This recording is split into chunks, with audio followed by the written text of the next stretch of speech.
second call and final call.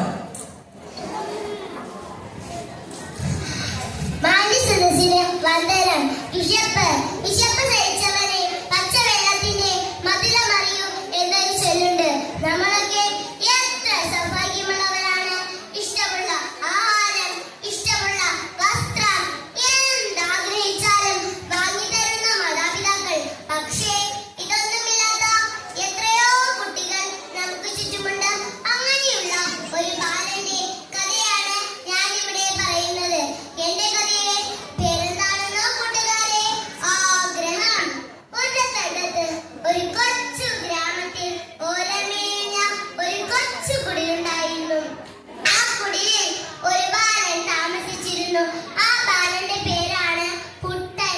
കുട്ടന്റെ കുട്ടിക്കാലം വളരെ കഷ്ടതകൾ നിറഞ്ഞതായിരുന്നു. ഒരു നേരം പോലും വയറു നിറച്ച് ആഹാരം അവന് കിട്ടിയിട്ടില്ല. എങ്കിലും പഠിക്കാനുള്ള അവന്റെ ആഗ്രഹം വളരെ വലുതായിരുന്നു. അങ്ങനെ ഇരിക്കെ കുട്ടന്റെ വിഷമം കണ്ട് അവന്റെ അമ്മ അവനെ അടുത്തുള്ള ഒരു സർക്കാർ സ്കൂളിൽ പഠിക്കാൻ ചേർത്തു.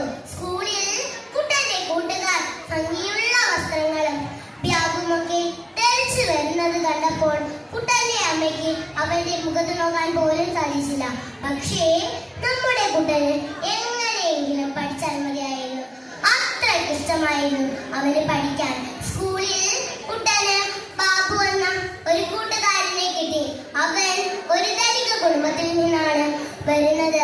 അല്ലയോ കൂട്ടുകാരാ, നിന്റെ വീട് ഓലമേഞ്ഞതോ അതോ ഓടുമേഞ്ഞതോ? എന്റെ വീട് ഒരു മാളികയാണ്. മാളികയോ? ഞാൻ ഇതുവരെ അങ്ങനെ ഒരു വീട് കണ്ടിട്ടില്ലല്ലോ, കുട്ടൻ ചോദിച്ചു. ഞാൻ ഒരു ദിവസം നിന്നെ എന്റെ വീട്ടിൽ കൊണ്ടുപോകാം, ബാബു പറഞ്ഞു.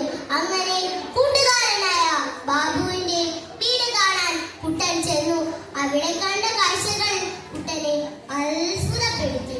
മിനുമിനുത്ത തറ, തൊട്ടാൽ പതുങ്ങുന്ന ഇരിപ്പിടങ്ങൾ, പൂപാത്രങ്ങൾ, ഭംഗിയുള്ള ചുമരുകൾ, ഇതൊക്കെ കണ്ട് മുറ്റത്തേക്കിറങ്ങിയ കുട്ടൻ അവിടെ ഒരു പട്ടിക്കൂട് കണ്ടു. അതിലൊരു വെളുത്ത പട്ടിക്കുട്ടി. പട്ടിക്കുട്ടിയുടെ മുന്നിലുള്ള പാത്രത്തിൽ